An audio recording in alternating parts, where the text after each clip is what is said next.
Muchas gracias. Perdón por el error en el tiempo, porque es verdad que esta última sesión tenía que empezar 5 minutos antes, pero bueno, estamos ya en la última diálogo, que no va a ser un diálogo, sino que va a ser más bien una entrevista que no tiene desperdicio, porque vamos a saber cuáles son aquellas tecnologías que más pueden necesitar las empresas o aquellas innovaciones que están en la tendencia de nuestros sectores o de sus principales compañías aquí en Cataluña. Lo vamos a hacer a través de una entrevista de nuestro presidente, Ramón Galcerán, a nuestro nuevo socio de consultoría tecnológica aquí en Barcelona, en Cataluña, que es Miquel González. Así que cuando queráis, gracias. Gracias, Poli. Efectivamente, Poli ya os lo ha dicho, habéis visto durante la mañana duplas de expertos debatiendo, comparando o compartiendo conocimiento de las distintas materias. En este caso no va a haber una dupla de expertos, porque aquí el experto es Miquel, y yo voy a intentar canalizar algunas preguntas. Lo del reloj, me da que si hubiera estado basado en tecnología de blockchain no hubiera saltado el tiempo, porque sería inmutable. Pero bueno, de eso espero que nos cuentes algo ahora. Me permitís 30 segundos. No voy a leer el extenso currículum de Miquel, pero sí quiero aprovechar la ocasión para hacer una presentación, ¿no? Tenemos la inmensa fortuna en Grant Thornton de haber podido incorporar hace apenas un mes, o sea, está recién salido del horno la entrada de Miquel a nuestra firma como líder en la oficina de Barcelona del equipo de consultoría en tecnología e innovación. Sabéis que nosotros como firma desde hace ya muchos años tenemos una apuesta muy clara por la consultoría muy de nicho de tecnología e innovación, un tema muy de nicho. Y hasta ahora, pues básicamente tenemos un equipo muy potente en Madrid y en Barcelona habíamos tenido equipo, pero muy concentrado en un par de sectores muy concretos. Y gracias a Dios, pues hemos conseguido que Miquel nos escogiera como su proyecto de futuro. Y una breve pincelada, porque se resume muy rápido. Miquel lleva los últimos 25 años de su vida profesional repartidos entre Deloitte y KPMG, y la última etapa más larga pues como socio del área de tecnología e innovación en KPMG. Por lo tanto, es un súper primera espada, es una persona con un amplísimo conocimiento técnico y yo diría sobre todo de muchas necesidades de la empresa catalana, y que pues hoy lo conocéis. Espero que os resulte interesante lo que os va a contar, y que desde ya tenéis a vuestra disposición pues la atención de Miquel para resolver dudas. Entiendo que puede ser un interlocutor diferente a lo que quizás hasta ahora habéis tenido en la oficina de Barcelona, ¿no? Que teníais las áreas tradicionales, pues que sepáis que ya podéis contar desde vuestras casas con una interlocución a nuestra área de tecnología e innovación. Y ya, sin más rollos, pero creo que era importante hacer esta breve introducción. Empiezo suavecito, ¿no? Como decían, vamos a empezar un poco por lo más del día a día, ¿no? En el ámbito de la tecnología. ¿Qué grandes tendencias tecnológicas, qué grandes herramientas crees que en estos momentos son las que están realmente ayudando a la empresa a crecer, a ser más eficientes, más competitivas? Bueno, en primer lugar, gracias por tus palabras. La verdad es que no sé si se ha notado, pero me he ruborizado. No estoy acostumbrado a estos halagos. La verdad es que estoy muy encantado y muy orgulloso de haberme incorporado a Grant Thornton en el proyecto que tenéis entre manos. La verdad es que es apasionante. Como apasionante es todos los cambios que se están produciendo en tecnología. Raro es el día, y vosotros lo estáis viendo en las noticias, en prensa, hay avances constantemente, es permanente, o sea, hay en cantidad y en velocidad de la transformación de los avances que se están produciendo. Estamos viviendo una época que yo considero que es apasionante, tener esta oportunidad de ver todo esto. El hecho de que no sé, por ejemplo, hablando de robótica, de inteligencia artificial, de todas las evoluciones en la informática,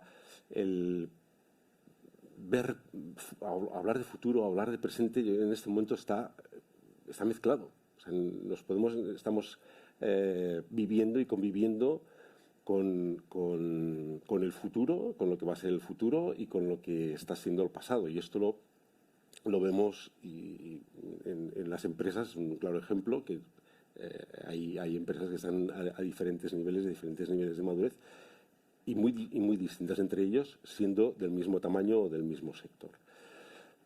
Pero,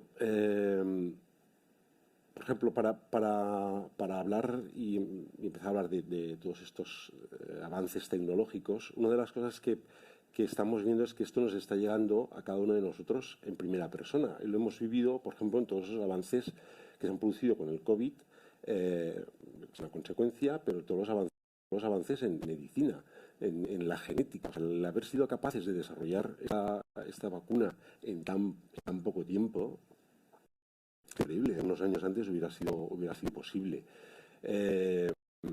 En robótica, o sea, no sé si lo habéis visto, porque bueno, salen en muchos vídeos, un robot, un humanoide, Atlas se llama, de Boston Dynamics, no sé si alguien lo ha podido ver. Es una pasada.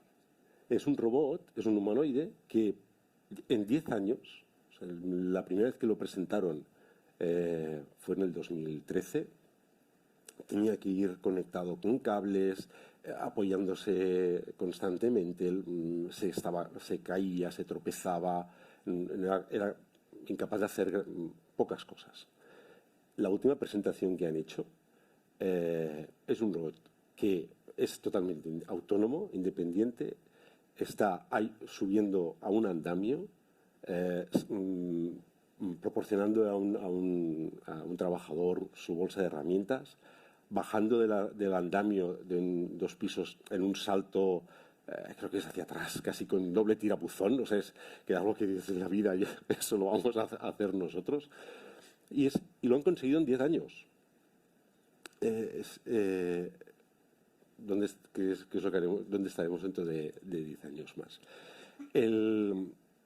O por ejemplo, el hecho de la utilización de drones. Los drones han pasado de ser juegos, ahora este año ya lanzará la normativa para que a partir del 2024 los drones los podamos utilizar como a nivel comercial. Pero todo esto, ¿por qué se produce? Se produce por una combinación de 2 factores. Y todos estos avances se basan en 2 pilares. El avance en el equipamiento, en el hardware, y el avance en el software. Hay un avance en el descubrimiento de nuevas utilidades, de nuevos materiales y nuevas utilidades de materiales que permiten sobre todo el incrementar la capacidad, el disminuir el tamaño de los microchips y, por lo tanto, incrementar también el tamaño y la capacidad de procesamiento.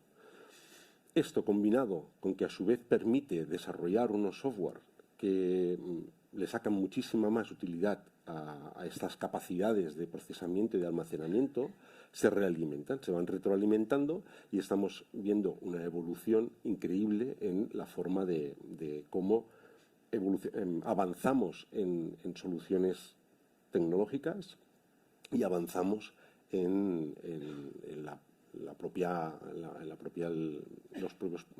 programación, ¿vale? de esta maquinaria.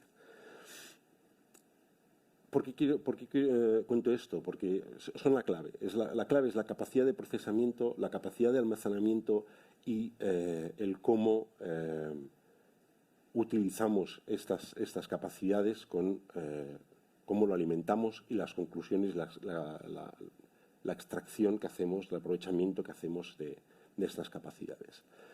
Porque esto es lo que tenemos que traer a las empresas. Esto es lo que nosotros en nuestro día a día nos diferencia entre una empresa más madura digitalmente, una empresa que sea eficiente, una empresa que tenga perspectivas de crecimiento.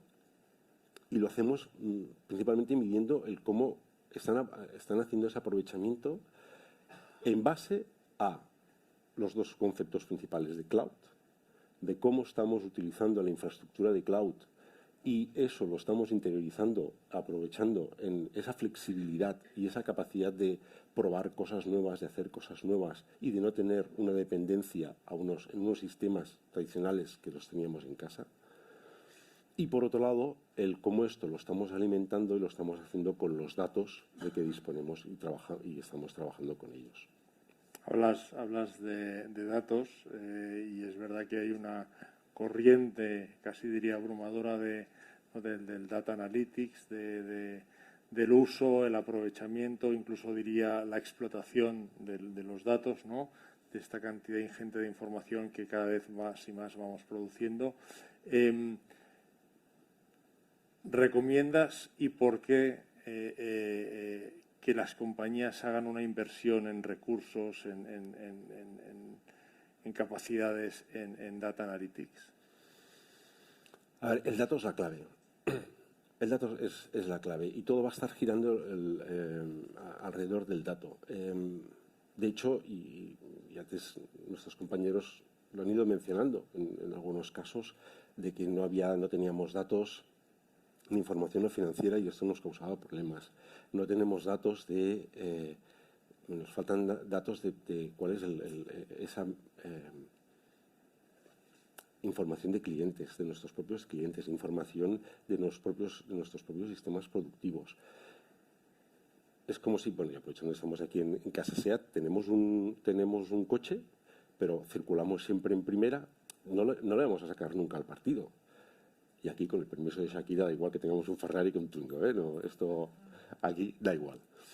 Necesitamos explotar toda la información que las compañías tenemos. Tenemos muchísima información, muchísimos datos que no los estamos aprovechando. Tenemos muchísima información de clientes, tenemos muchísima información de los equipos, de nuestras líneas de producción, tenemos muchísima información financiera que los tenemos desperdigados, no están interconectados, no es un dato único, nos cuestionamos la calidad de ese dato. ¿Y por qué? Porque no estamos utilizando, y y por eso incidía antes, en las capacidades que, por ejemplo, Cloud nos está proporcionando. Cuando oigáis hablar o estemos hablando o estemos tratando el ir hacia un data lake, un data pool, y aquí utilizo estos palabras ingleses, también me permito esta licencia, pero bueno, al final es un repositorio de información donde seamos capaces de integrar la información tanto interna, incluso como de fuentes externas, además dato estructurado, dato no estructurado, que nos puedan ir por imágenes de vídeo, de audio, de los call centers, de las cámaras que tenemos para controles de calidad. O sea, toda esta información, si la gestionamos bien, nos dará muchísima potencia a la hora de tomar decisiones, a la hora de identificar patrones de comportamiento de nuestros clientes, a la hora de determinar cuáles son las tendencias hacia donde tenemos que encaminar nuestra compañía y dedicarnos a lo que realmente aporta valor en unas tareas innecesarias. De hecho, y si quieres, mira, un ejemplo de cómo estamos tratando o tratan compañías ya más avanzadas los datos. El otro día estaba con el responsable de seguridad de un banco de aquí. Hay dos, vale. Bueno, pues de uno de los dos, donde me explicaban, estábamos hablando a ver, al final los bancos son prácticamente las compañías, las empresas que disponen más datos de nuestros. Que muchos de ellos aparentemente no es necesario, porque aunque tengamos ahí el dinero ya sería suficiente, pero disponen de muchísima información que no tendría por qué ser estrictamente necesaria. ¿Pero para qué lo utilizan?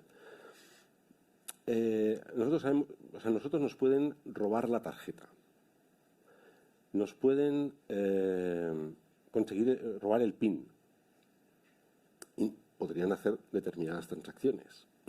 Pero ahora ya por norma, para determinadas transacciones ya se exige el doble factor de autenticación.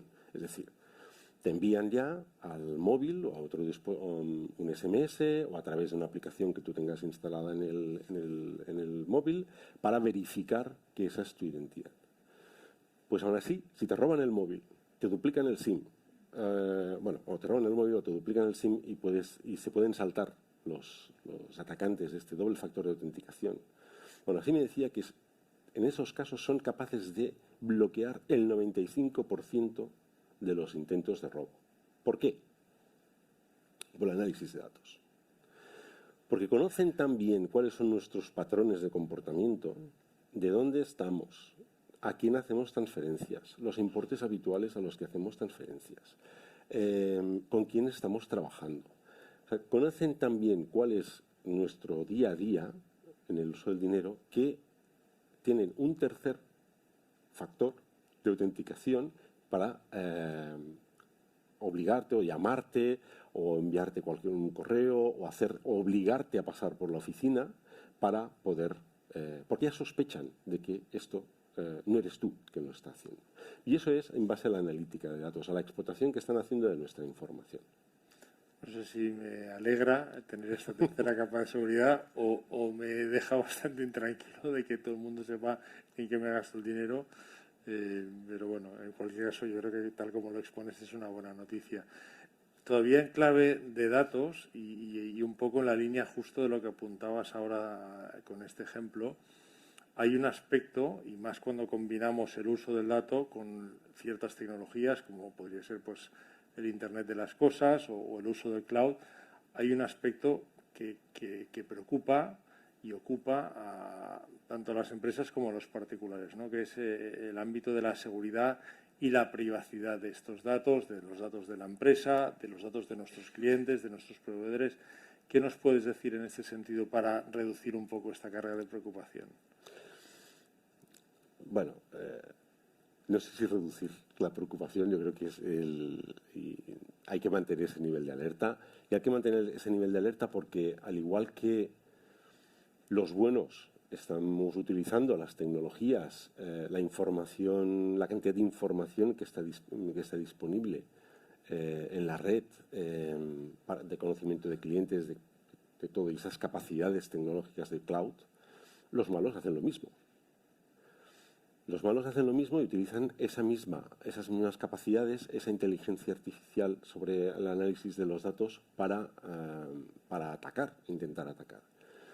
Y lo que estamos viendo es que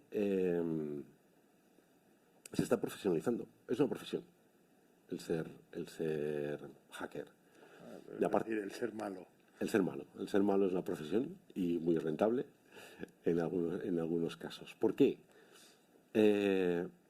Porque además estamos viendo que existe un concepto de outsourcing, de externalización. O sea, hay unos que son los especialistas en generar el malware, hay una gente que son los especialistas en generar pues esos mails de phishing que estamos recibiendo, que te los personalizan, te estudian y te los personalizan, los envías y cada vez están muchísimo más trabajados, es más difícil identificarlos.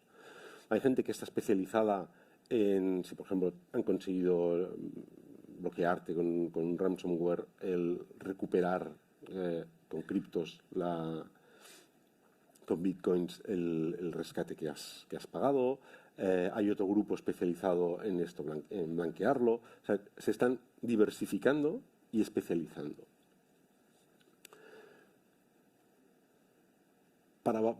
Y lo que estamos viendo es que obviamente tenemos que invertir en medidas de seguridad de la empresa, pero principalmente la experiencia lo que nos está diciendo es que donde tenemos que hacer mucho foco es en la formación y la concienciación. En que las personas, los empleados y nosotros a nivel particular estemos permanentemente alerta de todos estos posibles vías o vectores de ataque, que es lo que como se denomina en este mundillo. Estamos muy expuestos, están permanentemente intentando atacarnos, porque intentar obteniendo información y que piquemos, y cada vez son muchísimo más trabajadores y más útiles. Antes era más sencillo y cuando hacíamos ejercicios de estos, por ejemplo, dejábamos USBs en los comedores o en los baños, eso no fallaba nunca, un USB con un ficherito que ponía nóminas 2022 o nóminas 2023. O sea, eso picaba el 100%. Lo metían y lo abrían. Pues ahora no hace falta ya eso. Eso ya la gente lo ha aprendido, ya, bien. Perfecto. Ese es el objetivo. Que nadie coja un USB. Pero nadie abra un mail. Que una fuente una fuente sospechosa o que se fijen el cuál es el sender, ahora me sale la palabra, bueno, El origen. el remitente, ¿no? Remitente. El remitente, que se fijen realmente cuáles son esos links y lo que realmente está haciendo. Entonces, ese ejercicio de concienciación es fundamental.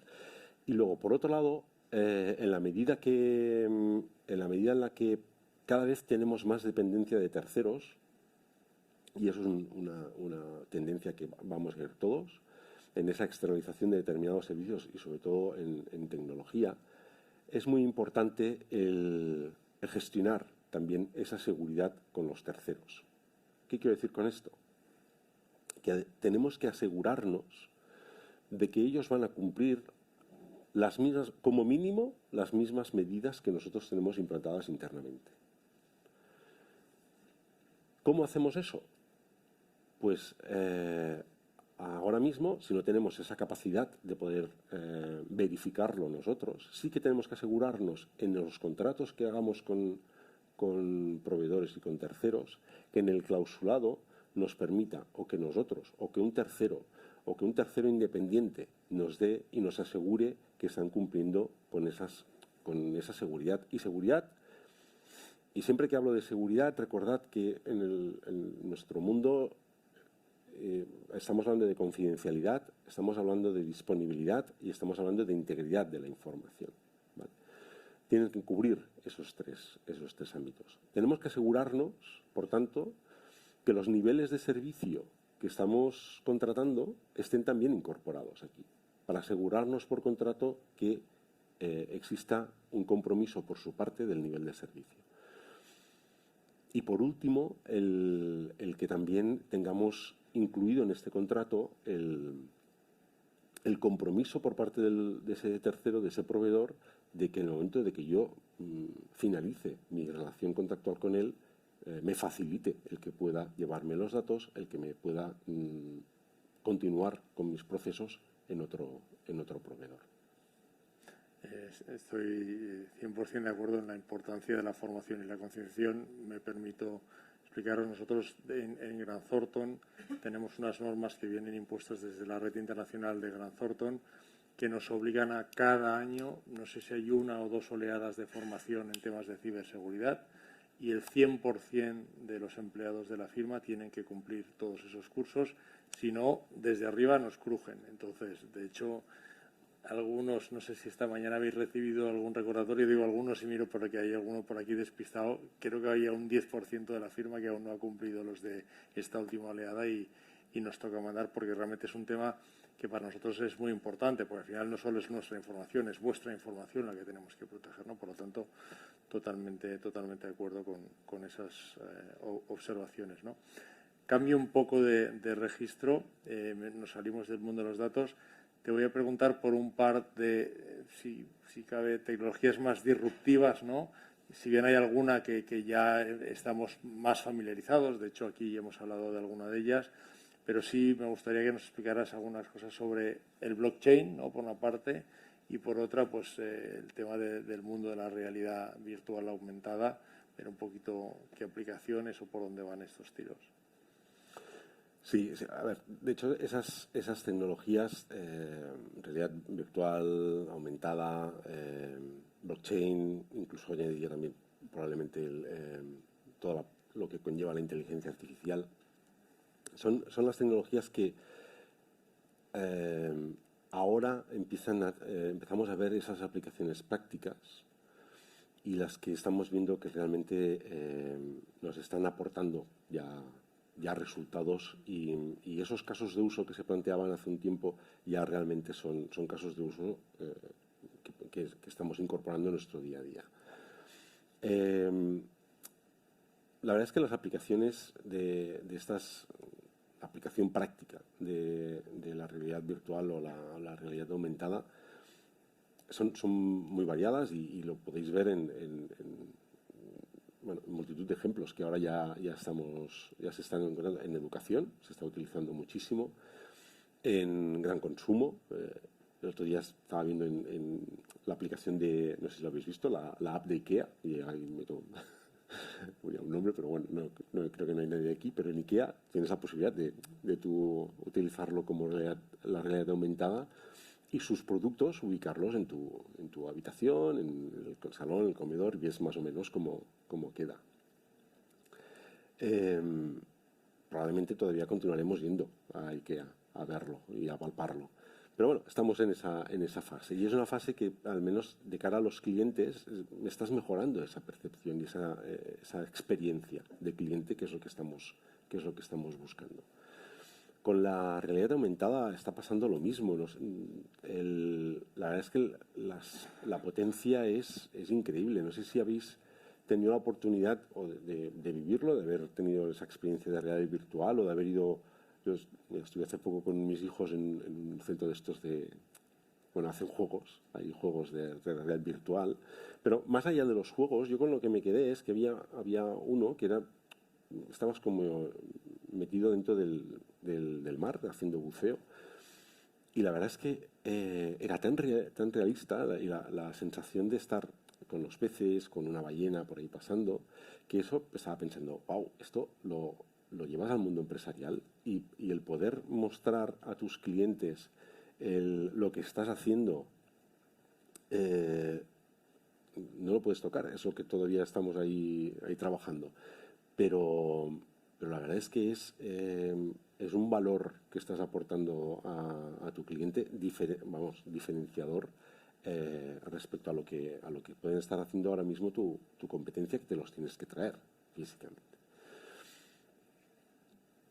Y luego, lo que me preguntabas por la blockchain. Blockchain, la verdad es que lo han estado explicando perfectamente. Blockchain era algo que surgió y nos llegó a través de los bitcoins, pero que al final lo que se vio es que era una tecnología muy potente lo que había detrás de esos bitcoins, y que eso permitía unas utilidades que ahora ya con casos prácticos, como el que antes estábamos contando, con esa experiencia de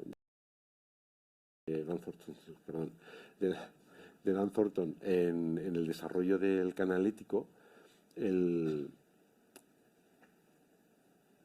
tanto en banca, que son los que ahora mismo están trabajando más en estos casos de uso, como nosotros, las posibilidades de disponer de una tecnología que nos permita y nos asegure la integridad de esa información, la seguridad de esa información, y luego añadiendo esa capa de confidencialidad,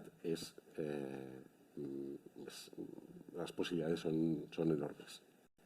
Yo ayer, pequeña anécdota, comí con mi hijo mayor, que ya está trabajando en una empresa de gaming, y oye, ¿qué tal le va el trabajo y tal? Y me contaba cómo el videojuego que están a punto de lanzar está basado en tecnología blockchain, porque hay una parte transaccional o unos tokens o no sé qué, y cómo eso da seguridad a los jugadores. O sea, al final decía, coño, o sea, hay cosas en las que todavía quizás no somos capaces ni de imaginar, que son aplicaciones, ¿no?, de tecnologías de las que a lo mejor vemos que el blockchain sirve para esto, ¿no? Tú hablabas de las criptomonedas, realmente el abanico de utilidades es muy, muy amplio en el mundo transaccional, ¿no?, sobre todo. Sí.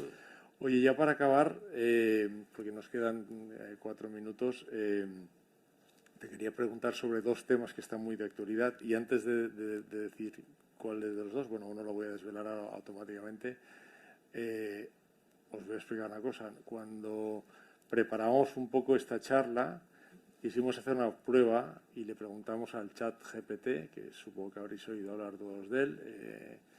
Pues ahora hay una guerra entre Google y Microsoft, ¿no? Cada uno poniendo más y más millones para invertir en inteligencia artificial, etcétera, etcétera, ¿no? Hicimos una prueba, como os decía, con ChatGPT y dijimos, ChatGPT, queremos tener un coloquio sobre esta materia. Sugiérenos 5 preguntas. Y os puedo decir que las 5 preguntas que sugirió más o menos iban bastante en línea con lo que hoy hemos podido hablar. Con lo cual, yo no digo que sea un reemplazo a 100%, pero al menos sí que es una herramienta que puede hacer una primera introducción, facilitarte el trabajo, etcétera, etcétera. Obviamente, pues pero bueno, os lo quería contar como anécdota, ¿no? Entonces, os decía que nos contaras un poco sobre dos aspectos que ahora están muy en boga. Uno sería el ChatGPT, que podemos esperar de él, usos, aplicaciones, y el otro sería el metaverso, ¿no? Que también estamos oyendo muchísimo hablar de él. A ver, ChatGPT, la verdad es que bueno, si lo habéis probado, si no lo habéis probado, os animo a que lo probéis, es espectacular. Pero es espectacular porque al final estamos hablando de inteligencia artificial, pero aquí lo que han hecho ha sido desarrollar toda la parte de procesamiento del lenguaje natural.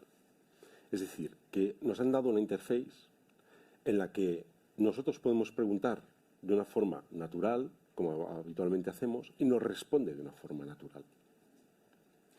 Esa es la clave.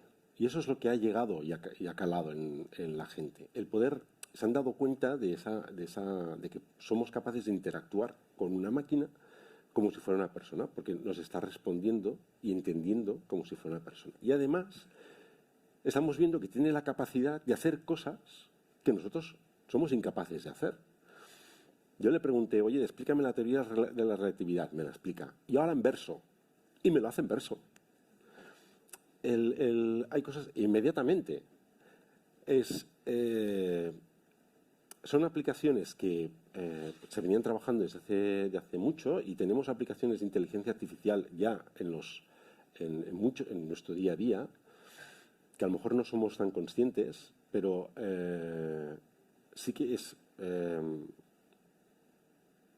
una de las cosas que ahora se va a integrar y se está integrando, y de hecho ya lo están anunciando tanto OpenAI como en su integración con Microsoft, como Google, que está anunciando su propio chat. Todos están anunciando sus propias inteligencias artificiales. Pero para integrarlos, y por ejemplo en el caso, lo que más conozco es el caso de Microsoft, porque él ya desde hace tiempo venía anunciando que en sus plataformas, en sus soluciones SaaS, sus soluciones en cloud, ya decía, una de sus ventajas, lo decía, que si íbamos hacia este tipo de soluciones, integraría esa inteligencia artificial de cara a poder hacer esos análisis predictivos, a poder hacer una toma de decisiones, a proponer, que ya existen pero por separado, pero ahora ya estaría todo integrado, esa mejora de los procesos y optimización de los procesos en base a la información que tienen. O sea, hay toda una serie de aportaciones que esa inteligencia artificial nos va a dar, que van a ser increíbles. Y luego, y es que ya se me acaba el tiempo, y luego finalmente el metaverso. El metaverso, ahora yo creo que lo estamos viendo como muy lejos. Aparecen unos muñequitos ahí que los vemos como muy impersonales, muy infantiles, pero todo esto va a cambiar en la medida en que vamos a ser capaces de tener más capacidad de procesamiento, vamos a ser capaces de generar gráficos muchísimo mejores, vamos a ser capaces de integrar el deepfake y poder, imagínate, una situación donde una copia exacta, una foto exacta de este fondo, con estas mesas, estas sillas, tú y yo hablando, bueno, te ponemos con tu cara, o si quieres te ponemos la cara de Tom Cruise, ¿no? O Brad Pitt, que están de moda, yo con la de Lola Flores, le pregunto para contrarrestar. Y te digo cuál. Y todos, con la gente que está asistiendo aquí, luego podremos interactuar, aunque cada uno esté en su casa con el pijama y los rulos, y nos podremos ir levantando y hacer lo que queramos. Pero estaremos en un entorno donde podremos además interactuar, que es la evolución de Internet. Internet está evolucionando, y me estoy yendo muchísimo, y acabo, ¿recordáis? Primero, Internet, nos basábamos en las páginas web estáticas, no podíamos hacer nada, consultar y punto. La segunda generación de Internet, ya pasamos a donde estamos ahora. Somos capaces de interactuar, de generar contenidos, subirlos, descargar contenidos. Bidireccional, pues ahora lo que estamos hablando es hacerlo omnidireccional. O sea, que todo el mundo interactúe con todo el mundo. Y eso va a llegar, sin duda. Bueno, pues yo creo que te tenemos a ti para que nos acompañes de la mano en muchas de estas aventuras. Oye, yo creo que con esto llegamos al final de la sesión de hoy. Agradeceros a todos los que habéis sido tan valientes y pacientes de quedar hasta el final y os emplazamos a que resolváis las dudas que os han quedado con todos los profesionales que hay aquí y a veros de nuevo el año que viene. Muchas gracias a todos.